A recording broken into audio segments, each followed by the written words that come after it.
get with it. I mean, we saw the movie, right, and it was Mm. interesting for a lot of reasons. But one of the major questions which it posed in me is that who is this John Neal, and did John Neal get sick for real? Because for a lot of reasons, uh, we always locate this patient zero, as we put it. That is the uh, Beth Emhoff, who is in the film, Mm. as the reason for the whole catastrophic contagious outbreak. But rather, it is also could be interpreted in a lot of other ways, where it might also be seen as a sin, as a punishment for a sin of adultery or Mm. something like that. And this kind of a thought or rationale is not very new. I mean, in a lot of cultures, contagion in itself is always seen as a punishment for divine corruption, moral corruption, cosmological punishment, and a lot of God's wrath upon people and all that, right? So it is a very nice starting point. I felt that we could take up from, and also this is like the only this character in itself is played by the director, Steven Soderbergh. So John Neal is the audio of John Neal, which we only get to hear of him, is basically the director giving a cameo in the films. So that's a part of trivia. But starting from there, one of the major statements, one of the most defining statements in this whole text, which is often quoted and cited, is basically that contagion is more than an epidemiological fact. It is also study of religion and of society, says Priscilla Wald. And so many scholars, cultural theorists, critics agree with it for a lot of reasons. That is presumably true. Uh, so, uh, in this particular text is, of course, written and published before the uh, film Contagion by Steven Soderbergh, because in this text she discusses other outbreak films, other outbreak narratives, which includes docu-series, documentaries, government reports, images, cover arts, and films, novels, and there are so many other references. So, if at all you are interested in such outbreak narratives at large, you can go and check those references, and you might also view them or read them at your own time. So it has this complete repository of such references, which is mostly tied to USA and how USA is infected in particular. So her whole center of discussion, the research is oriented in US discourse, and how US perceives outbreak, how US perceives contagion. So that's the larger idea. Uh, can I mean, there is also this voice corruption from the other end. Can people mute it if possible? Great, great, great. Okay. I was telling it because we are also recording it, and possibly if we are archiving it, then it would be better for us to look back without any disturbance. So, anyways, good. Uh, now getting back to it, that the book in itself has a lot of other references, but Contagion is a recent film which has gained a lot of traction, and it includes almost all the best elements of all the previous other outbreak narratives made so far. So that is why it also stands out, and it is also one of the hash on films. It was also one of the hash on films during COVID-19 pandemic, for that matter. And the book in itself begins with this particular quote from Emily Dickinson, that is, infection in the sentence breeds, and it ends with an epilogue which has this quote that universe is made up of stories and not of atoms, which in itself gives you a gist that the book is more concerned about the story, the narrative aspect of it, rather than the germ, the microbe, the contagion. Right. It is about how we perceive the contagion, that's important, and it's about how we make a story out of it, that becomes more important than the virus in itself. And why so? There are a lot of valid reasons for it, because these stories help us not just make sense, but it also reflects our own understanding, our own fear, our panic, anxiety, and how we negotiate with something unknown is something uncertain, which is something deadly and threatening. And these stories at large unpacks human vulnerabilities and puts it out for larger readership to introspect, retrospect, and all.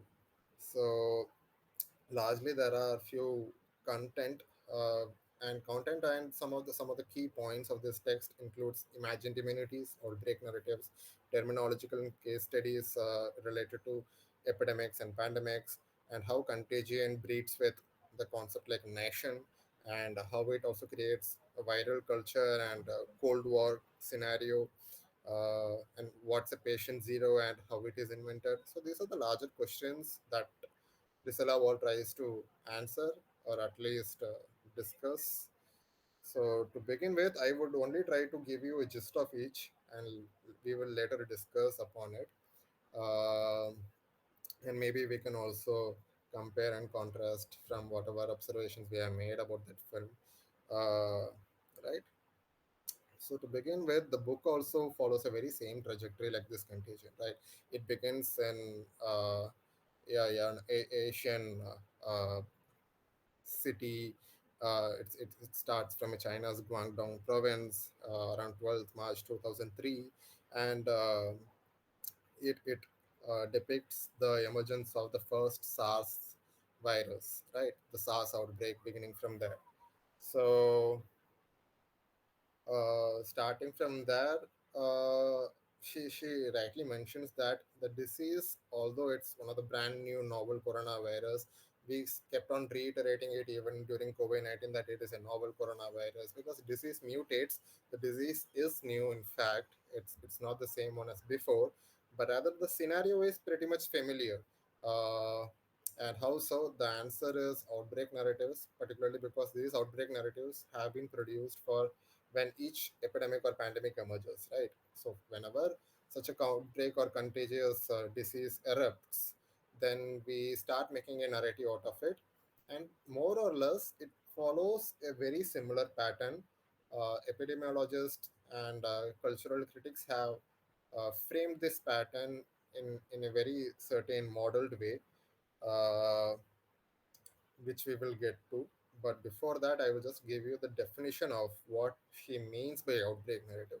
So, outbreak narrative, in its scientific, journalistic, and fictional incarnation, has a plot.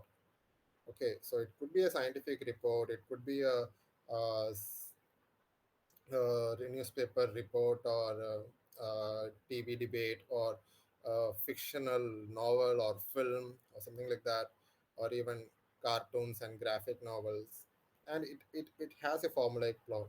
And it begins with this identification of this new virus, which spreads across the world, creating discussions among global scientific community and people, public, and through which we can chronicle through which the narrative in itself chronicles the larger work which goes behind it, and it ends with the containment of the virus. So it's almost like a threat emerges and it spreads and then it ends, uh, having a very dramatic progression, right? So it is almost giving an inspiration of Freytag's triangle.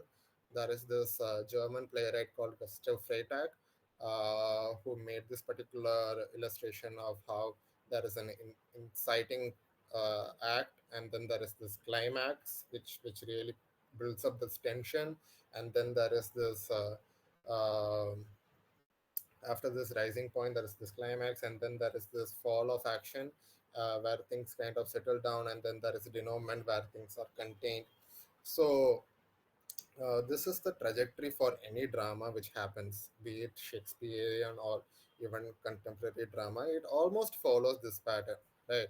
So similarly, Charles Rosenberg was the first one to identify such a pattern, and he gave this four-stage model in itself, where there is this identification which begins with the patient zero, and then there is this transmission and discussion, and then this containment.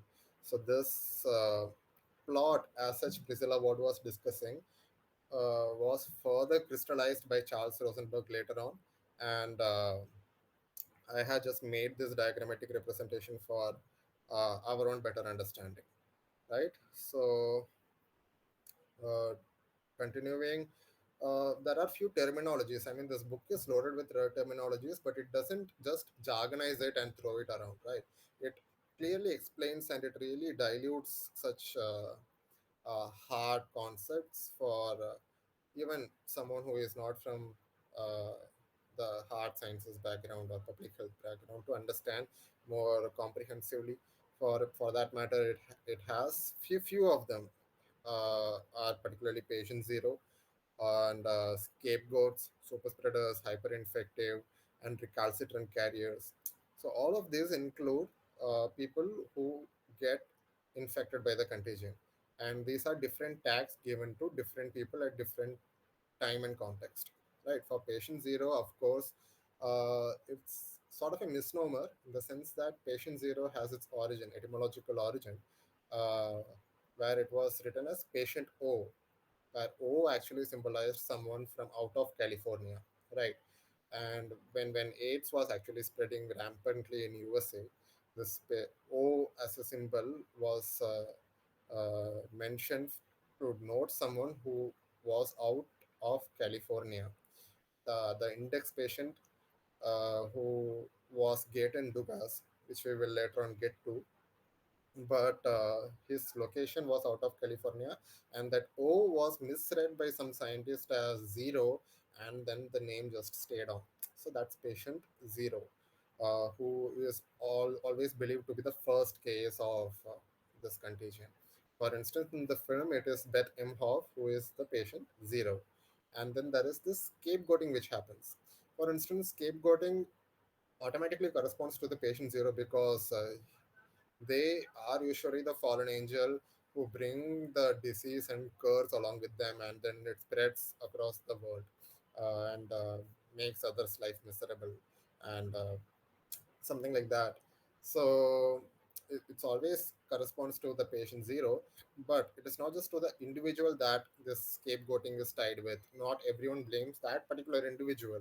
For instance, every epidemic has a patient zero belonging to a particular community. So the whole community is scapegoated, right? For instance, when it is coronavirus, the whole community, the Asian community, and anyone who look like Asian, right? Even if they are not necessarily Asian anymore, if they look like it, if their ethnicity is even tangentially corresponding to that particular background in a very racial sense, then they are blamed for it. Same goes with Ebola virus when blacks were called as bringing disease from the dark continent, where this nurse called Nurse Mangia, uh, if I'm getting her name right, was coined as this super spreader, and the whole black community was called as were scapegoated. So. Uh, so this is one of the major phenomenon which has been uh, put in meaning through such terminology, right? And recently I was reading an article where I was trying to get a logic behind this scapegoating and super spreaders and all that.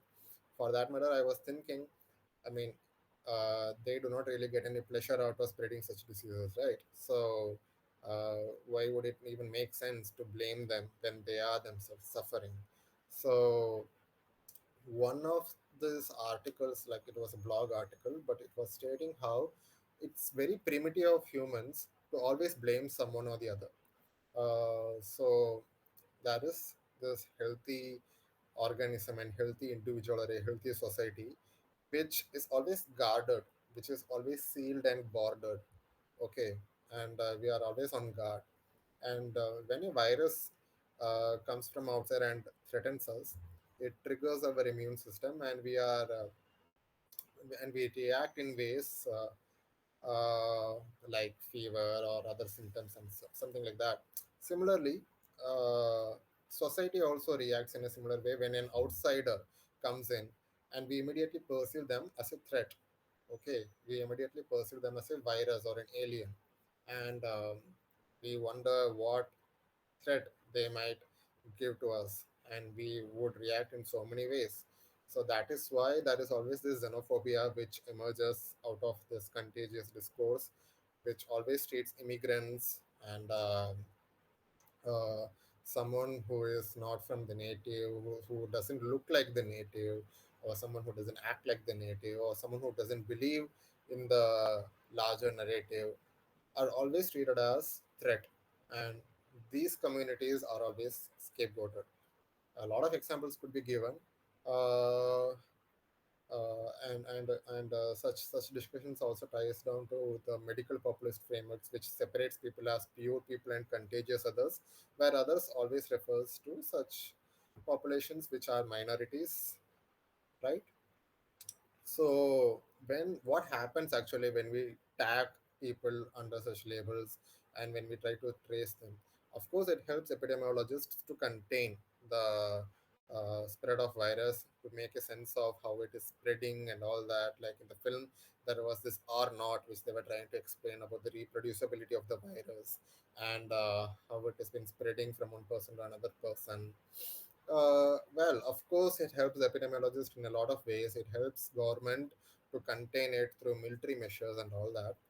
Uh, at a very societal level and also individual level, it takes a toll on these communities and individuals who are put on quarantine, who are put on isolation, who are mistreated, who are judged, and this brings in a sort of recalcitrance, which is basically resistance against such safety protocols or sanitary interventions, which is more often than not filled with prejudices and disrespect. So it's very natural of people to actually fight back, to be recalcitrant, and we will get back to some examples. But this whole idea of this contagious infected people, this contagious other, is also geographically marked. Okay, uh, so this uh,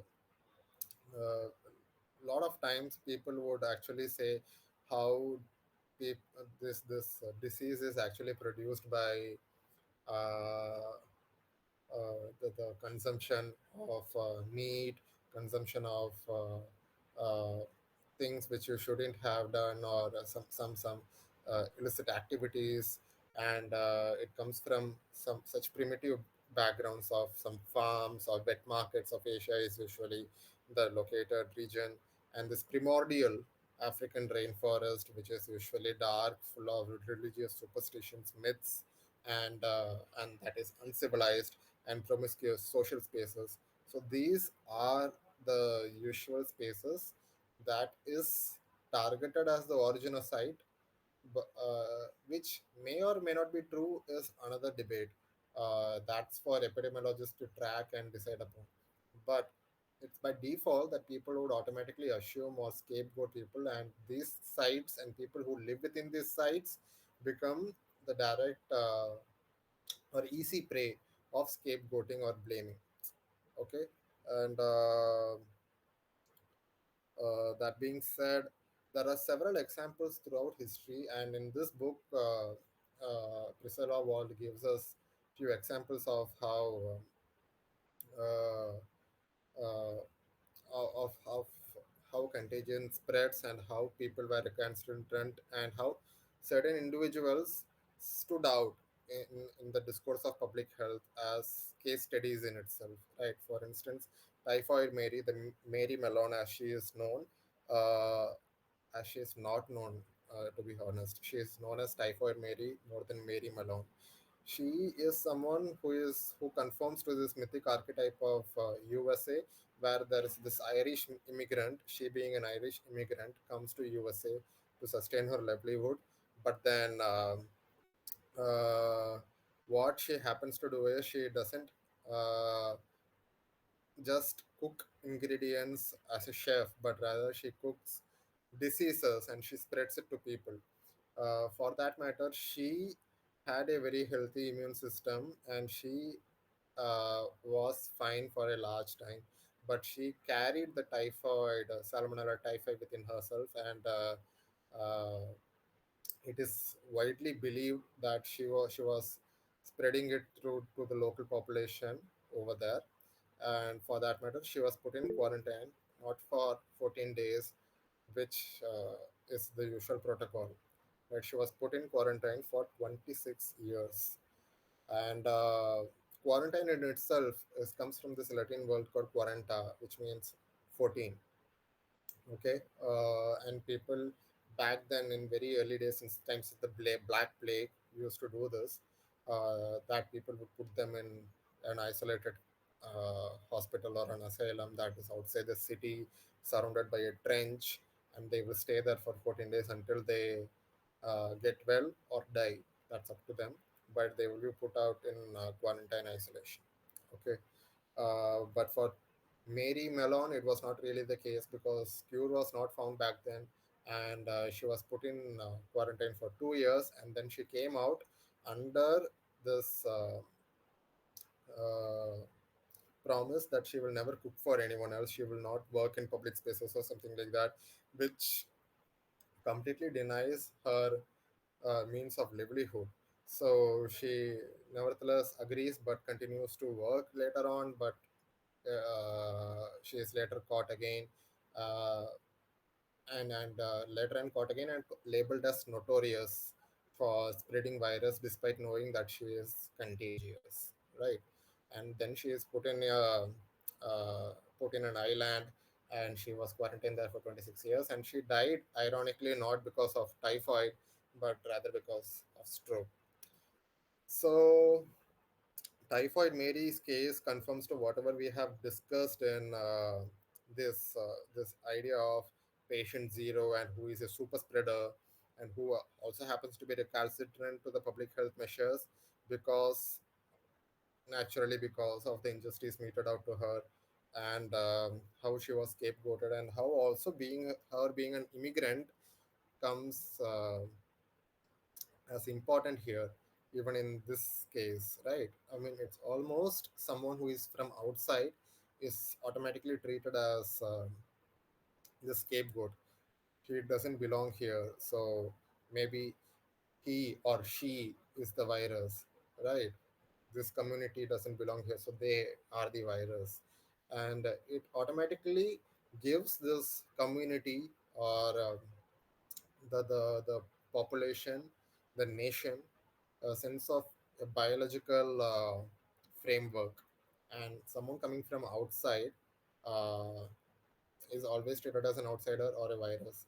So it's very much anthropomorphized or in a sense immunologized as well. So that is where exactly Priscilla Wald coins this term imagined immunity. She doesn't define imagined immunity as like she defines outbreak narratives, but I will try to explain it as far as my understanding goes. For instance, imagined immunities is, of course, uh, a derivation of Benedict Anderson's imagined communities, right? And what imagined communities basically, what Anderson tries to say in imagined communities is basically that people are uh, uh, strangers, right? Until and unless I know you guys, you were strangers to me, but we all are always tied in a form of communion, in a shared communion, where we could refer to each of us as Indians. We didn't know each other, but we know each other as Indians alone, and that's what mattered. And that the media discourse, the novels, the films, and the newspaper, speeches, and media in its lot of various outlets tries to constantly reify, spoon feed such a notion of an imagined community, right? And it provokes such imaginations again and again and again. So there is this imagined community that is established by Benedict Anderson. Uh, and as a derivative framework of it, Priscilla Wald coins imagined immunities, that such community in itself could be imagined as a biological organism, and this biological organism might also has its own immunities, which is basically its sociocultural responses, right?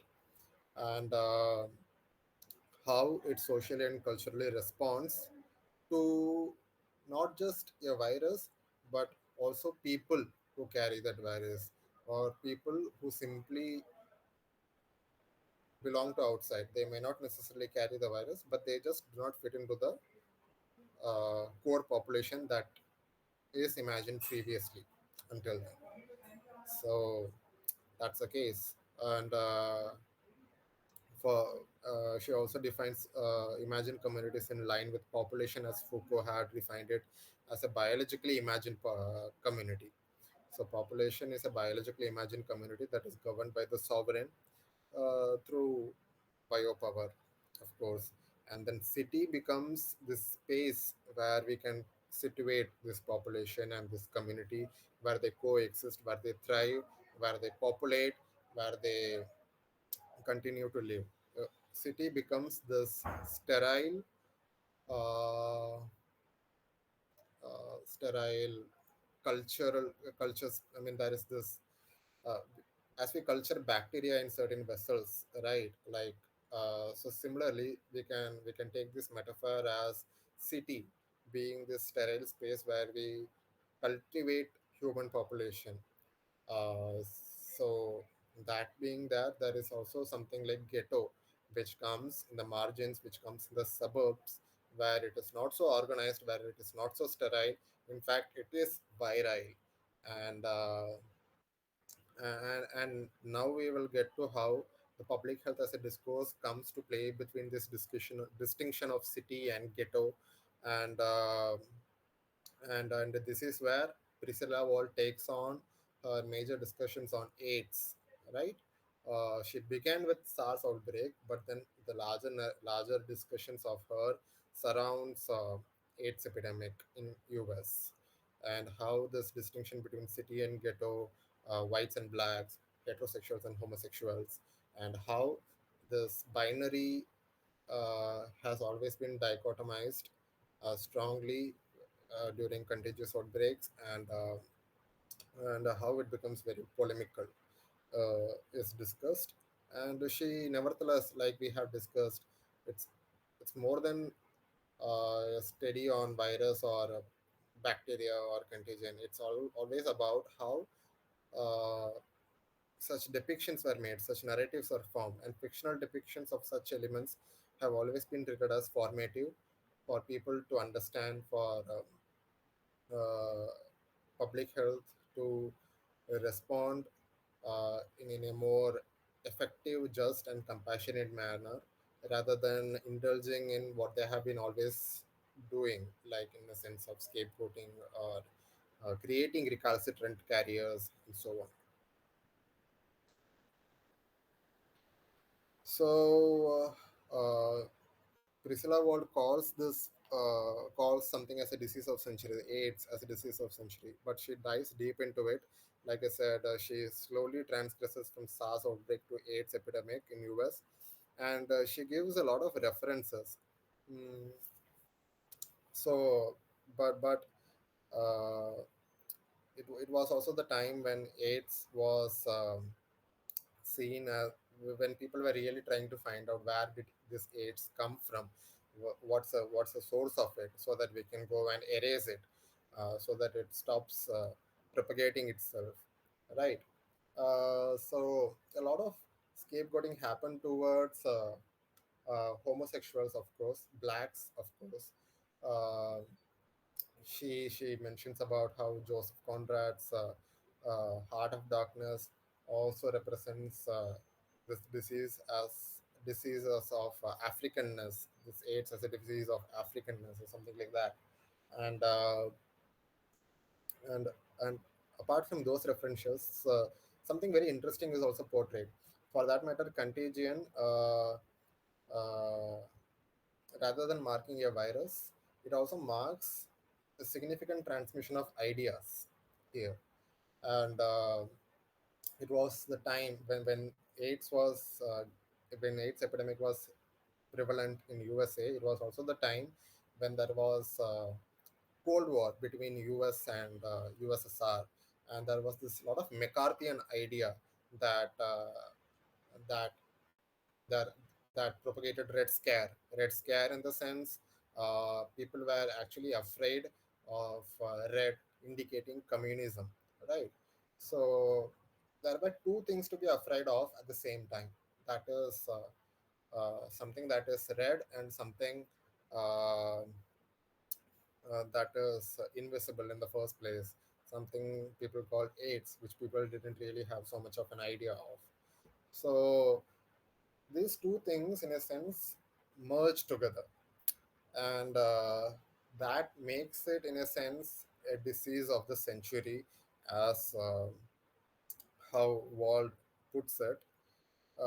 For instance, she puts in some excerpts from the local political reports how politicians were actually creating such a discourse. For instance, in the first excerpt, she writes how hungry men. How she explains it. She takes an excerpt of a politician who says that hungry men are dangerous, but to the man with a home, a family, and a job, communism makes no appeal whatever.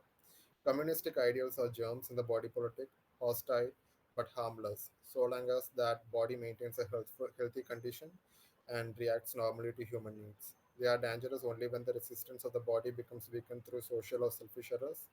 Even then, their manifestations are symptoms of something wrong rather than a disease in themselves. Sound therapy indicates an eradication of the disease rather than the symptoms, and following which there is another excerpt which states, for communism was a condition akin to disease that spreads like an epidemic, and like an epidemic, a quarantine is necessary to keep it infecting uh, the nation. So it basically explains how uh, it is a national duty to prevent contagion, right? In a sense, contagion is a product only because hungry men exist, or in a sense, unclean men exist. And this dirty, hungry, unclean men who are jobless, basically, these people uh, are the breeding grounds of the virus. But at the same time, these people also happens to be easily susceptible to a larger virus that is called communism. Okay, so this communistic ideals pervade from Russia, from outside, into the body politic of USA, and it comes in as a germ, and then it naturally reacts with the US citizens, and it weakens their whole fundamental government, which is built on capitalism, right? So, and free trade and all that. So communism is in itself treated as a disease, and this is where Priscilla Wald explains on something like moral contagion and social contagion, where moral contagion is usually something that is coming out of uh, panic or fear, and it spreads from one person to another. Whereas social contagion is more often transmission of behavior uh, from one individual to another, and this behavior is not necessarily psychological, but it's mostly ideological in the way they act and perform in a society. So that is where communism in itself also becomes a very contagious virus, and it mandated that the public health of USA uh, to run documentaries made by Center for Disease Control and Prevention (CDC) to create awareness messages, to create documentaries that invoked a sense of Americanness. Right? It wanted people to come together to as Americans to fight against a disease that is outside, and that is unnatural. In a sense, communism is unnatural, or homosexuality is unnatural, and it wanted heterosexual uh, white America, uh, who idolizes Uncle Sam, to fight against something that simply doesn't align with whatever their characteristic values are. Uh, is could be a simple way to put it. And to continue, usually the virus in itself is also the whole metaphor of something coming from outside to inside is also treated as a Trojan horse at some point in the text and in the book which we are discussing. For instance, the virus has always been there as a part of humanity, right? And uh, once it seeps in, it sparks something like plague mentality. Like it's not always. I mean, for that matter, the outbreak narrative in itself is always loaded with language that is highly linked to military and warfare and invasion, attack, and it's highly loaded with such lingo, right? Which is linked with war and something like that. I mean, which is still very much relevant. That we always wage war against microbes. We always wage war against such foreign invasions. We close borders and everything like that. So uh, it is very futile. I mean, for that matter, these are the very commonsensical responses to taken up by states, but it is very futile for that matter because something like SARS in itself is airborne and it can breach through borders like anything, and it could easily become mm, uh, part of this Trojan house in this highly globalized world where transports and other global networks become the conduit for its transmission, right? So plague mentality is something like siege mentality, but it is only more paranoid. Whereas in a siege, what happens is that enemy always stays outside, and there is this uh, blockade, right?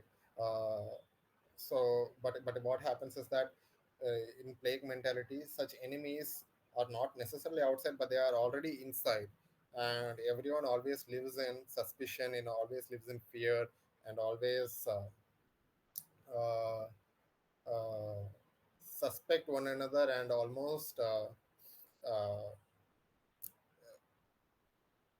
live in a state of bizarreness. For that matter, if you have read Albert Camus' The Plague and all, you might get what I'm trying to say here. Like here, uh, Priscilla Wald says life slips into science fiction in such cases, but rather I would say it almost slips into a horror fiction where everyone else out there is ready to eat you up. And that is also the reason I actually asked in the poll that if you could watch any zombie film as a third option, because zombie films are basically metaphors, which is an exaggerated hyperbole of how contagion acts out, how contagion spreads and infects people.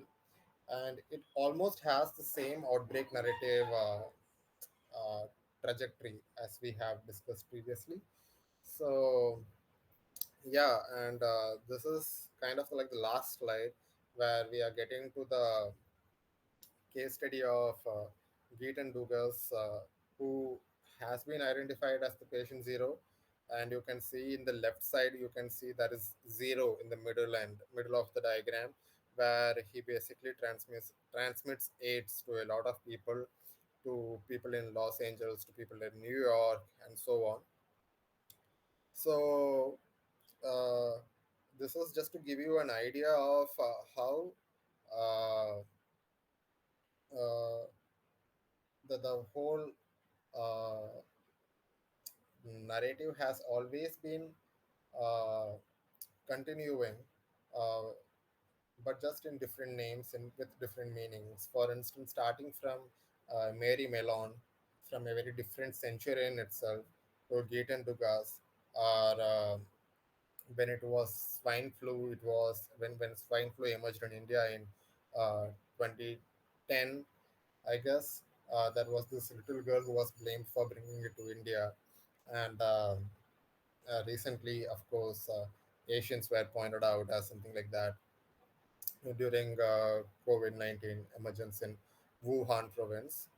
So it's always that this kind of terminologies become helpful not just to understand the spread of disease, but also to understand how much impact it causes upon individual, community, and how we respond to such measures. Rather than fretting in plague mentality, a better response would be to build up resilience, to build up better pandemic preparedness by watching such outbreak narratives, by engaging with such outbreak narratives, and asking better questions. And such stories may, in a sense, immunize us. For that reason, there is this book called Kirsten Auster's book called Cinematic Prophylaxis, where she also corresponds to a lot of what Priscilla Wald says, in a sense. Watching cinema, watching films, uh, immunizes us from what's going to happen in future, because we really cannot wage war with contagion and get rid of it. It's not a one time thing. Of course it is going to come back, and if at all humanity has learned something from history of epidemics and pandemics, it is simply that the contagion is not something to be get rid of, but rather something to be lived with. And uh, this such outbreak narratives becomes very crucial repository for us in that cases, to sensitize ourselves, to sensitize our own immunity that is more often imagined, to work in a more healthy and inclusive way. So that's from my end. I mean, we can discuss further.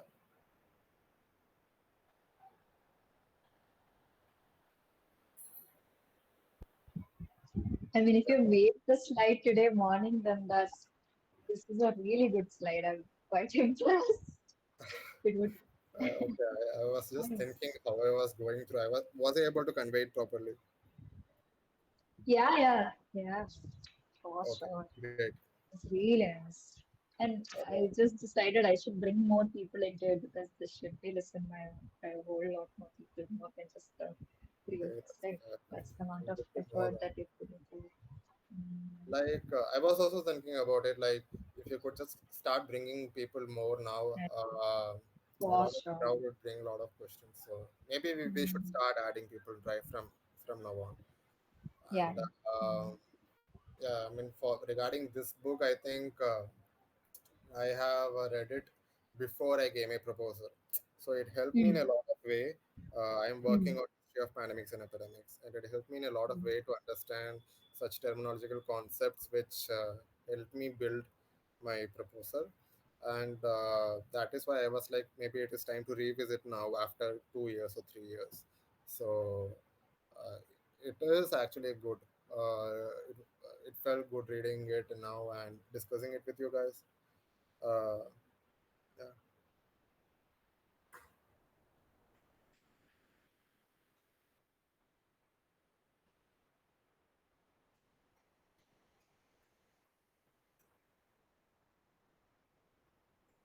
thanks, man. Actually, the book gives you a lot of references, and in a lot of sense, it is also a close textual reading of films and novels. So, for us, I think Annie is from literature background. I don't know, Shubankar, are you from literature background? Okay, I think then it would really make sense to us if we kind of read it. Uh, it will also explain how to engage in close textual readings. Right. But I didn't really get into the details of such reading because we already had a film in our hand, and it is up to us to kind of draw connections if possible.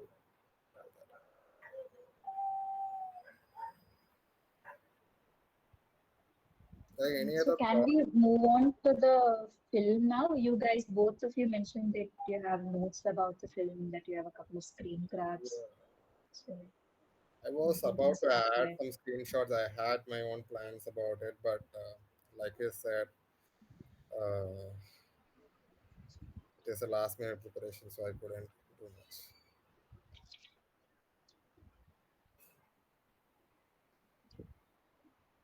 Like, think, I, yeah. for one, like how the starting of the film itself, they show the wet market, right? So there itself, um, uh, that's the geography of blame, right? Why do they show the wet market? Because to show that it's so different from the Western civilization. Right? Hmm. It's a lot of mixing of fluids. People come together. It's not clean, so the idea of cleanliness is very, or lack thereof, is very, very evident there. And I found it striking that the film itself began with that. Yeah, you're right. The format of the film itself is like a, it is a thriller. Uh, they might be, and yeah, if it's a thriller, if it's a narrative, an outbreak narrative, in that case, the villain would be the, apart from Death, who is the culpable um, super spreader, the villain would be the vice, right? The one who is causing all the trouble, the one who is causing all this disorder. So against the disorder of Hong Kong, the wet market, it brings that disorder to the ordered space of America, right? Um, so what struck me the most, so should I come back to this later? We can, Thiyagaraj, you can start the No, no, discussion you and can then. go with your point. It's okay. Okay. Um, that's not my only point essentially, but the villain of the virus, right? So they mention how at some point they mention the virus is figuring us out faster than we are figuring the virus out. Mm. So there again, they're giving the virus that kind of anthropomorphic quality, right? Even during the recent COVID outbreak, we saw a lot of news headlines which called the virus smart, the virus is cunning. You can't really understand the virus, that kind of a thing. So that struck me a lot more. Yeah, the smart enemy, who we have to conquer, who we have to understand first in order to conquer. So yeah, that's true. Like, just on a funny note, like there is a lot of rats in my hostel corridor, and there is this assistant warden right living just beside me, and I just made this complaint like you live right beside me, and you do see that there are a lot of rats going on around, right? So, what are you doing about it? I mean, are you contacting the sanitary workers or someone from pest control to get rid of it or what? And this guy was like, "Arey, what will I do? These rats are very smart, you know." So, I mean, did I ask you the IQ of these rats or whatever? I'm just asking you to get rid of it. So, rats being also carriers of such contagion itself has become very interesting, and it just struck me when Annie said it a smart enemy, and virus figuring us out before it figures it, before we figure it out. Right, it is interesting. Uh, some of the snippets which I wanted to take from the film and make it for discussion here is that the film was very much focusing on metrics, uh, and it is always when it comes to such outbreak narratives, it stands out from illness narratives also. Like in medical humanities, illness narratives is always about some person, and it's a very qualitative response, right? But outbreak narratives, it's not just about one person's illness or death, but rather it is about millions of individuals dying. And it's a well known quote that when it's one person's death, it's a tragedy, but when it's a million persons death, it's a statistic. So Contagion particularly understands, as a film, it understands what it is dealing with, and it, from the very get-go, it points out places, it points out its population, and these two elements come in together, and it slowly deals with how many people are dying and all, and with reports on that. So it sort of, whenever we see the population tag, we are like, oh my god, this many people are living here. Are they all going to die? So it also creates that kind of panic in us as a viewer, right? So maybe this kind of an anxiety induced beforehand is what maybe Kirsten Oster also calls as cinematic prophylaxis, that living together and watching together such a huge population getting threatened beforehand, before you get to experience it in first hand, right? So maybe in a sense of cinematic vaccination is what being done here, so that the whole time and day, this mortality rate, this numbers, populations, um makes sense. And the second point is also that why outbreak narratives is useful. In a sense, a lot of people panic, and it's a very common response to panic when there is death lying around. But what are we going to do about it? Panic creates more panic. And Slavoj Zizek wrote this whole two-volume book called Panicdemic. And there is this whole infodemic which was happening through internet, right? So these two events, Panicdemic and infodemic, in itself were extremely detrimental to how we responded to COVID 19, and even before that. But COVID 19 was one of thing, because one of its kind, because uh, we never had so much access to internet. We never had so much information spreading around widely than before. So that's that. Particularly in these cases, outbreak narratives and its circulation might help to be a better alternative uh, to understand it.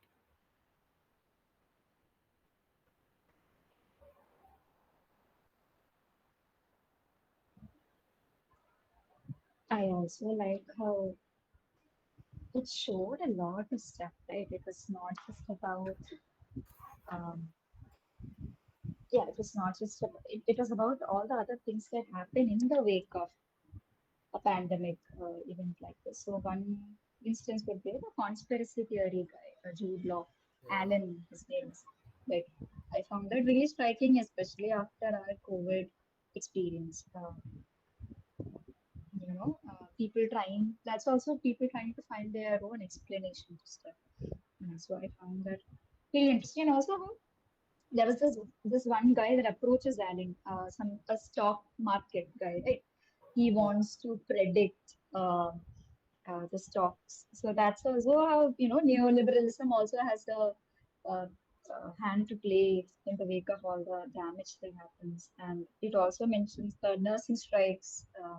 Hospitals are severely understaffed; they're overworked. Um, and then it also people riot, right? There is a state of exception that goes on. There's a montage of just empty spaces or a lot of destruction, a lot of damage. Especially that scene at the supermarket, I found that really harrowing. Uh, Lots of and people just being buried in the landfill.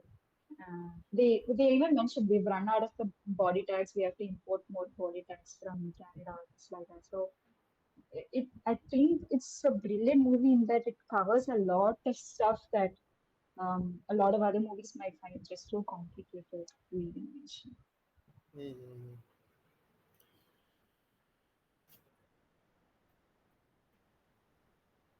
yeah, yeah.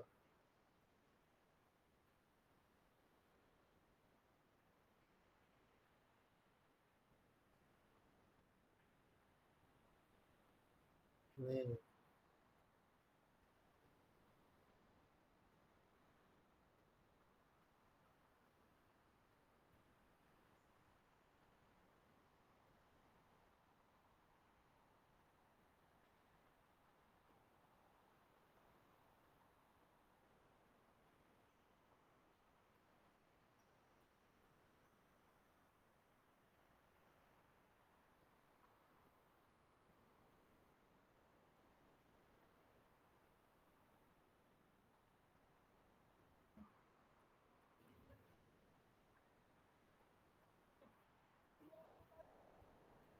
And to talk in their own language, because epidemiological reports have a different language which doesn't really align, like what Shubankar was saying.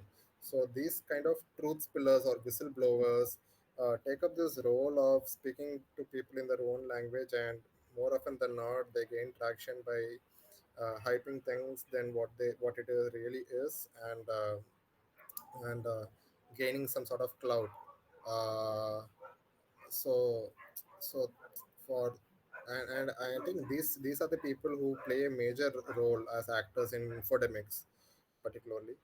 So the whole idea of scapegoating again takes a whole different turn here, because always when there is a problem, we always find the influencers of today totally, who took birth mostly during COVID lockdown.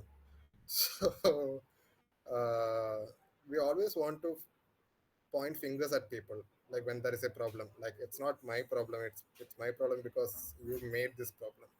And in the case of Alan, who was this whistleblower kind of guy, he simply shifted the narrative that of course he might have said something like, okay, maybe Chinese is at the fault, but he also showed how this people in power are gaining advantage. Scientists are basically experimenting on people and all that. So, uh, making a narrative of your paranoia doesn't really help.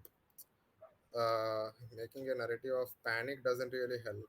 But having an understanding of that you are afraid, you are paranoid, you are panicking right now, and perhaps writing with such an understanding is what constitutes an outbreak narrative to be good, what constitutes an outbreak narrative in itself. So maybe that is where a lot of research, a lot of perspectives has been brought in making a film like Contagion or Outbreak, or writing a novel like The Plague.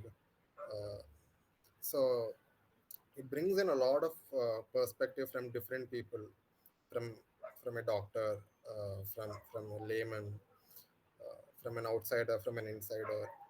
So,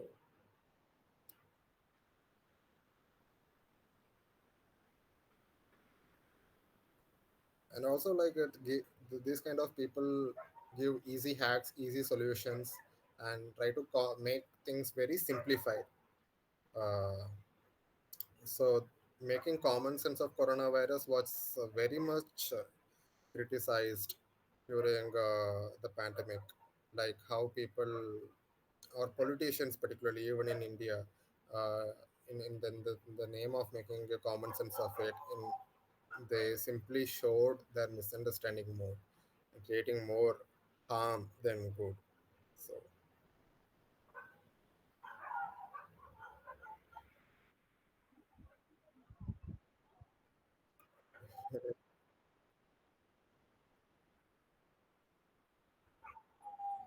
true, true.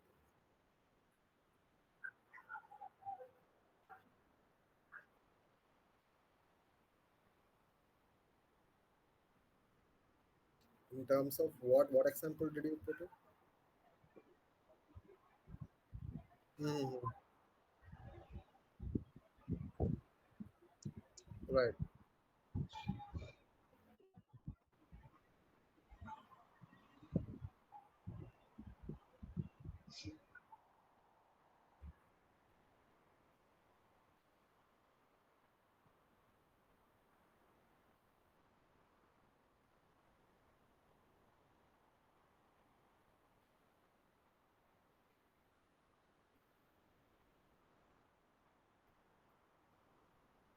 right, I like so there's the Jude Law figure, and there is also the main guy. I forget his name, the doctor. Um, the, yeah, yeah, yeah, yeah. Morpheus dude. Anyway, so when the film starts, it starts by showing him as a very reliable guy, right? He gives advice to the janitor. He'll come by.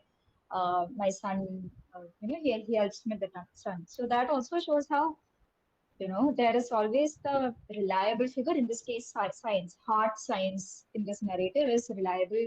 It's trustworthy. It's the authority figure there. That's one thing. And one thing that I noticed, Lawrence Fishburne itself points it out. And She does as well. Priscilla Wald does as well. The word contagion, it has its root in contact, in touch. Right? Fishburne talks about handshake, how in certain, it originated as a way of extending faith. It means that you trust the other person. And in the case, in the event of pandemic, because of social distance, the idea of trust itself, it erodes. And towards the conclusion, he extends the handshake, thereby bringing back that idea of trust. So, Mm. how do we think of the idea of touch with regards to the movie and also otherwise?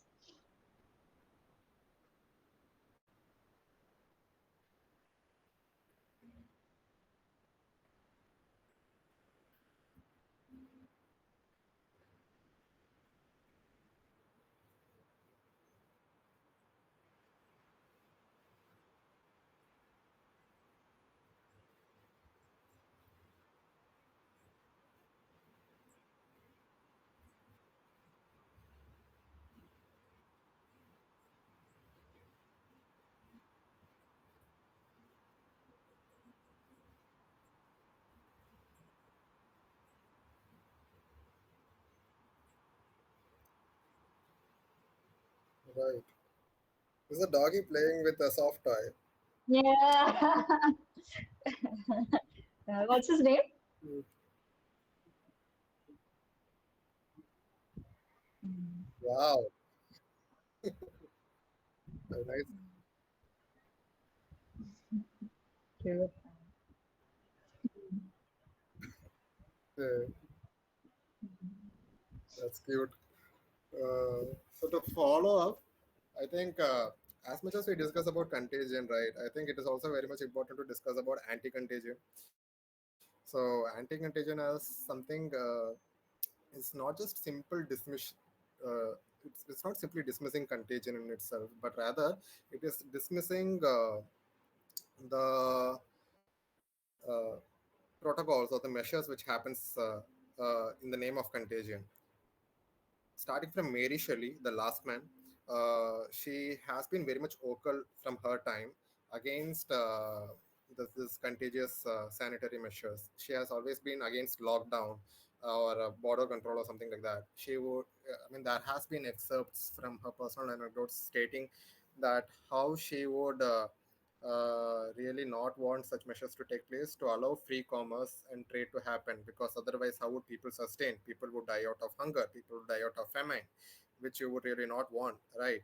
And in another context, when we are discussing about contact and touch and love and everything around, there are several cultural scholars and critics who are also anti-contagion, or who also show faith in anti-contagion theories, because there is this guy called uh, who wrote this distinction, normal and pathologic. Uh, there is this French philosopher. Uh, I'm just not getting his name, but he wrote this Georges Canguilhem. So Georges Canguilhem wrote something called the normal and pathological. So he basically said that what does it mean to be healthy? It is not to be free of illness, but rather it is something, a human ability to get ill and recover from it and getting to the state of natural balance. So that is what means to be healthy. So simply protecting yourself, like you are in a bubble boy syndrome, right? Like bubble boy syndrome is basically when your immunity is so weak that you are put in a bubble. Particularly it impacts infant, so they are put in a bubble and they are protected from outside world, right? So in a sense, a lot of, if someone gives so much weightage to contagion, right? Yeah, exactly, to fight and recover and overcome hurdles. So that is how, that is basically human life in itself, and having a healthy life is not an exception from it. So uh, to touch someone, to get sick, to get ill, is not just part of frontline healthcare workers, but rather part of everyone's life, right? Who's supposed to be showing some humanity and care for someone who is not well, which is core of health humanities. So in that way, I think uh, weightage given to contagion theory has to be also checked and balanced. And sometimes it's okay to be anti-contagion when it goes against humanities.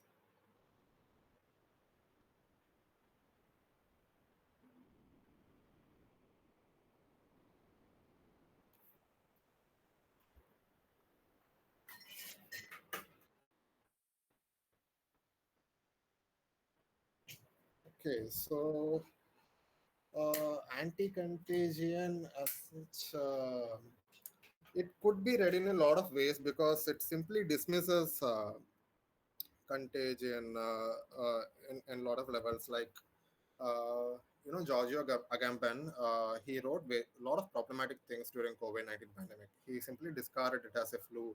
He said people should get sick, people should not follow quarantine measures, people should not follow lockdown and all that, uh, which came from very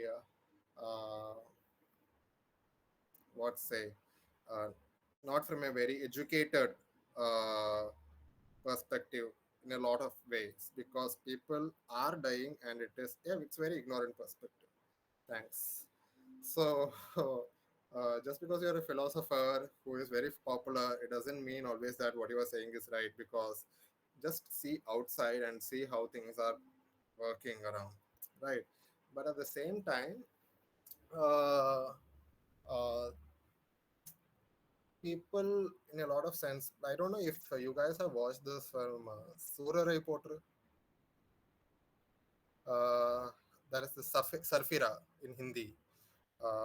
So it was directed by someone. I mean, I'm just taking that as an example because there is this part where this guy, this multi-billionaire CEO of this one Airways, handshakes with Surya, and then he immediately uses hand sanitizer to clean his hands. So it is not just about the class divide which is being shown here, but in a lot of sense, it is also about people who are from low class are very unclean. They might be carrying this very shitty, deadly virus or whatever. I don't want to get clean. I am healthy. I am clean. I am protected. So uh, in a second case, people who do not really think so absurdly like Giorgio Agamben would rather, like, there are theorists like Antonio Fauci who discusses about such possibilities where you can get out of house, you can play with proper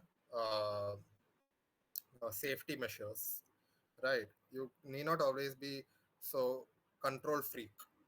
So you need not always prevent two people from even simply touching or something like that.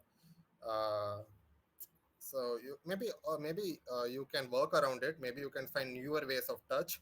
Maybe you can find newer ways of being around. As the situation demands, we have made our own new normal to ensure our productivity. But what about care, and what about new normal of caring and sharing? So maybe this would also, yeah, yeah, true. So new normal has been mostly very much constituted in a neoliberal sense, right? It has not been constituted in a sense of evoking newer ways of humanities. So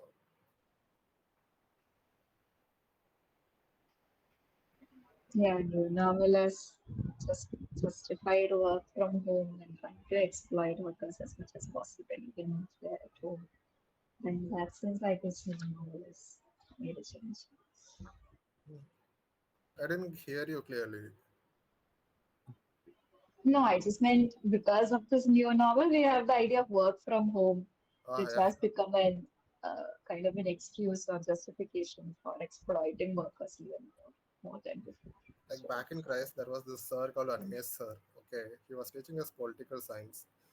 He used to tell us before lockdown that work from home uh, is a kind of condition where someone who doesn't really stop working, like for someone who is working in office, they have a shift, right? 8 hours, 10 hours. Or if you ask Narayana Murthy, he would say something very absurd again. But for someone who is working from home back then, they never had a limit. They continuously worked in episodes, and they were never out of loop. So they were always stuck in a matrix kind of situation.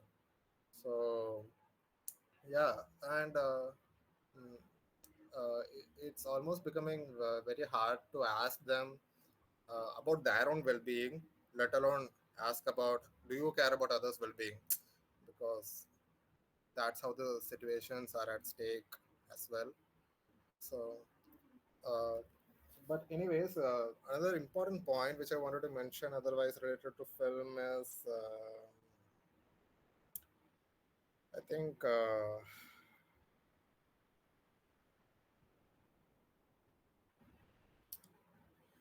yeah, I think in a sense, maps were very much important as a visual tool. Maps of global map was constantly pointed out, and how red and green were spreading and getting uneven, red showing the spread of contagion and all that. So whenever these maps were also pointed out, maps being a very important tool in such visual medium as a part of an outbreak narrative, uh, nevertheless, the point always got back to US. So the whole world on the other end is getting red, right? The whole third world, the global south is getting red. But then again, the discussion comes back to US, and uh, it has always been about this narrative where take almost all outbreak narratives which Priscilla Wald takes or any other movie, it has always been about how someone from US comes in to save us, or US makes the vaccine to save us, and US vaccines are more reliable than any other vaccine. So there is this master who is always there, who would uh, right this whole big pharma out there, and pharmocracy, as how Kaushik Sundar Rajan would put it, uh, is very much not even Anglo-centric; it's US-centric. And there are few quotations which I have marked here, like uh, there is this Department of Homeland Security, and there is this Brian Cranston who comes as this army guy, right? So who says that borders are closed, government has declared quarantine, he's his, we care about every American citizen. And it also brings in this idea of communicable Americanism. As Priscilla Wald says in this text, she says Americanism is communicable as much as communism should be prevented. So there are conflict of two viral ideologies. One way you have to bring in Americanism, and one way you have to mitigate communism. So it's very virological for that fact. And again, when when this guy was like getting vaccine boosts for his own family, there was this one public health guy who gets vaccine boost for his own wife or someone. Brian Cranston says again that people were simply looking for scapegoat, and you just made it easy for them. So uh, again, uh, the politics of blame will always be there until there is a problem, and mm, if at all you find a simple uh, logic to throw blame at someone, people will be happy to take it, even if it is the government. So medical populism is a thing in itself, and a lot of discussions have been made about how there is vertical medical populism and how there is horizontal medical populism. There are articles by Gideon Lasko, you could read it. I have published one article, an encyclopedia entry on medical populism and lockdownism, which is also borrowed, but it's mostly situated in COVID-19 context. But this whole vertical and horizontal medical populism talks about uh, What's the name of the theorist? Sorry. Gideon Lasco. So, in a sense, people just do not fight against Muslims and Hindus in case of coronavirus, let's say, or Chinese or whites, something like that, or blacks or whites in case of Ebola. But the whole vertical populism in another polarizing concept would be about big pharma versus in the context of Philippines, I think he explains how big pharma and there are drug addicts.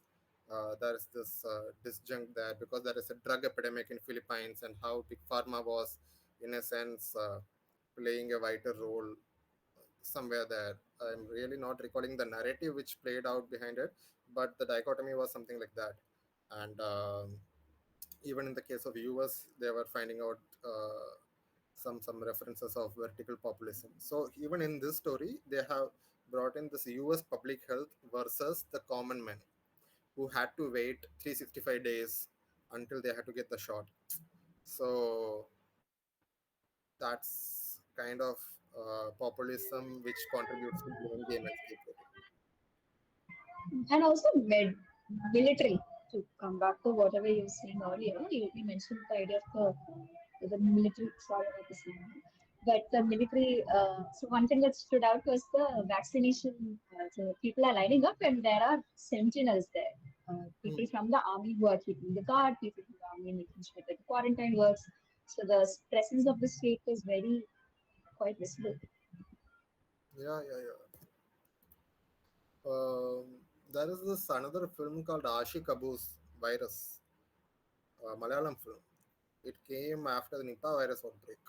So that film is a masterpiece in itself, I would say. I mean, it's so well made. It also reminisces, it follows an outbreak narrative pattern. For instance, my thesis is completely about Indian outbreak narratives. Okay. So, uh, where I find a major distinction between Western outbreak narratives and Indian outbreak narratives are something like uh, Western outbreak narratives has this plot, and there is this universal grammar in which this epidemics and pandemics function. Okay, Satyaraj Venkatesan is someone who said about the universal grammar in ways this pandemics and epidemics work out. Like it begins and there's this wave and then it dips out and then it goes. And a lot of drama happens in between this triangle. Uh, but Indian outbreak narratives is different, and there is a need for new grammar or grammatological understanding for that matter, because our narratives do not really give a lot of value in a sense of biomedical sense, meaning to contagion, but rather we are more concerned about problems that are socio-pathological, like casteism, like religion, and gender issues, gender imbalance, and all that. So that has been the crucial core of Indian outbreak narrative so far in literature, which has been my central study in thesis. So yeah, that is there. But Ashik Kapoor's film recently came as something uh, following the universal grammar template of the template which has been set by Steven Soderbergh or the previous filmmakers. And he creates such maps. He and to continue with what Annie was trying to say, he when an epidemic, Nipah virus outbreak is announced, uh, a whole montage of animations like that shows a totalitarian regime in a sense, that everything is controlled, everything is highly militarized, and people are kept in, and it shows a very dystopic reality. uh, so of course that's there. And yeah.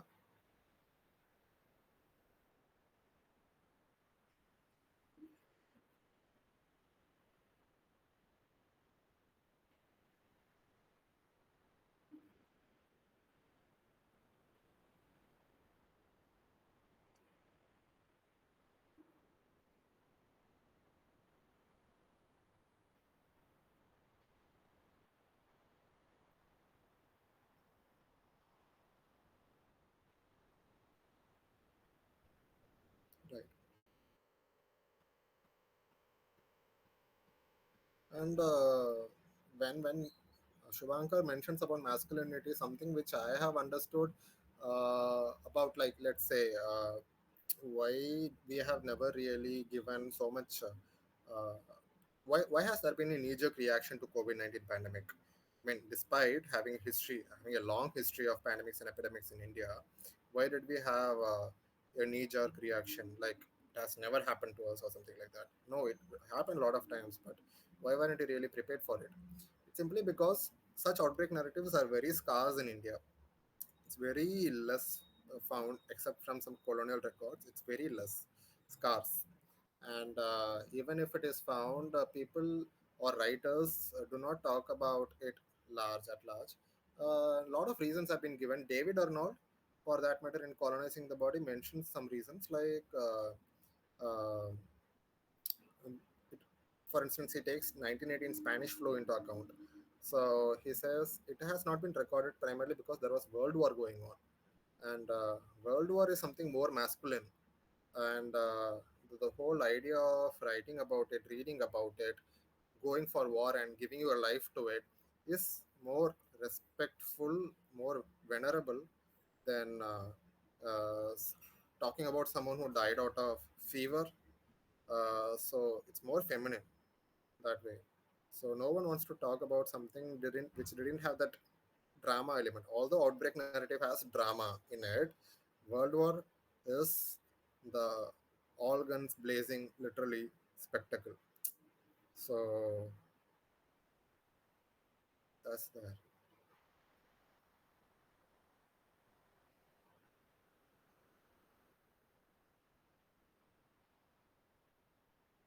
And I think at the end of the film, when they were like, when this guy was trying to call 911 when there was this robbery, uh, I found it really funny. Like, apart from Matt Damon asking this guy, did John Neal fell sick? I think what the other point which I was tried found very funny is that we will redirect. It's like 911 redirecting you to the following. If you have symptoms, please hang up, and and giving a whole array of numbers. I mean, that's very ironic. I think the film didn't have any comic element as such because of the grim reality it was trying to show. Like, when we take Akil Membe's Necropolitics, in the very second paragraph of his introduction, he would say the concept in itself is so rough that it doesn't afford a violin note. So uh, you cannot really make very light-hearted take or some comic element. It might be considered insensitive or something like that, but such ironic elements add some moment of thinking also. I felt, I just couldn't believe, like, how dare you ask someone who is almost dying to dial such numbers. And Yeah, but of course that happens. Of course there is a breakdown. Of course there are no systems that are actually working. I think it's relatable to us also when Arogya Setu was launched, and we were like, yeah, sure, let's get it done. So we used to stay online and wait on queue for vaccination. Also, we had to book for so long and stay on long Yeah, queue. for vaccination, you had to be technologically literate, first of all. I'm not even, and there were these people who used, I remember, they wrote scripts to make sure that they would have access. They wrote code scripts to make sure that they would have the first chance whenever the slots open. So again, people who have that kind of a know-how would be able to get first in line. Otherwise, if you don't know to do all of this stuff, you'll have to wait in line. Either you have to be related to somebody really important, or you need to have some technology. True, true.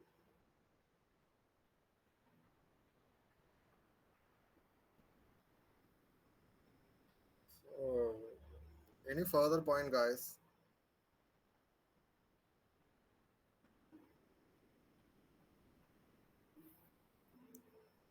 Yeah, could you quickly screen share the graphs that you took? I mean, if there's anything particular that you want to question, I even didn't more. screen grabs, but I was about to take it while I was making this PPT, but I couldn't.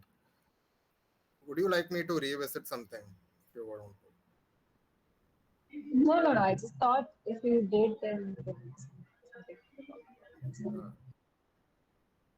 Uh, I'm really sorry. I was trying to bring in. I was trying to draw a distinction between contagion and also. I think I have this. I have made this screen grabs for virus, Ashikabu's virus, long back, but I was trying to bring draw comparisons and all that. But anyway, Share the PPT if you can. It was a really good PPT. Even if you claim that you predicted it now, it was really nice. The PPT. thank you. The template was made by me a long back. It's part of my thesis, so I just used it. But regardless, everything is more or less copy paste, screen grab from the text.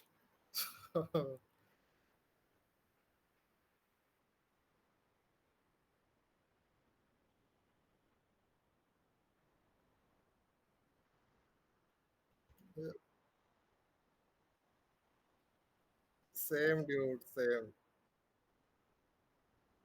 I mean, I'm happy that I wrote something at least, but it's hard to connect right now. I mean, it must take some time while looking at it.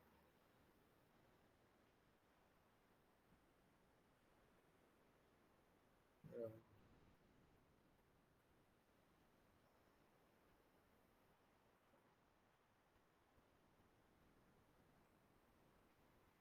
It can be natural also. It's fine.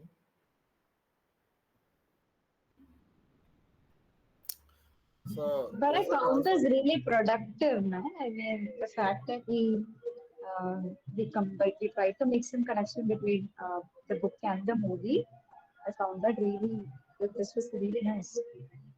Yeah, yeah. Even I am happy that it panned out well, and thanks to Shubankar for helping with logistics like recording and all. I am so noob. So, but anyways, man, please upload it to the Google Drive, like now Google Drive, and you can free up your space. And yeah, let me see if I can open a YouTube channel or something. Maybe we can just. I will try to figure out what to do about it. We will try to meet up next month. Someone can take up the initiative here about some of their central text reading. Uh, so yeah, and decide how to go about it also. So share some preliminary texts for reading and coming to the discussion.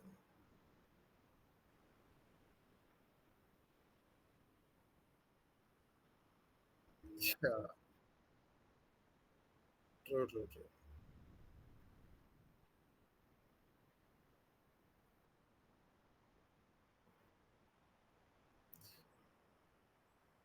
True. Like to be honest, introduction is the good part of the book. Otherwise, if you go down, it mostly deep dives into the close textual readings. So it might bore you out at some level because if you haven't watched the movie or read the novel, then you might not really understand some bits. But introduction has the element, so it has absolute novelty when it introduces something like outbreak narratives, imagined immunities, something like that. It's extremely thought provoking, path breaking, and all. So Priscilla Wald did a splendid job writing this. So, and you should read the introduction. I mean, you will find it interesting. Yeah, I've read it a couple of years back. That's why, and I was just Same, going through the same text I read. So while just before we started, I just went through whatever I highlighted. So you same. can I did the same thing today. I couldn't read the whole text, but I read whatever I highlighted 2 years ago. So I prepared something accordingly. but I'm glad that we covered it. Yeah.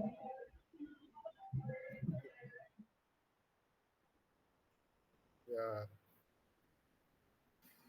So then we will meet up next month. Then next month mid, like this time, April Hmm. 20, or it's up to the person who is taking it. So Hmm. Who will take it, Annie or Shubankar? I can. Let me just think about what I can. Sure, sure, sure. And blank. But Okay. I would like to.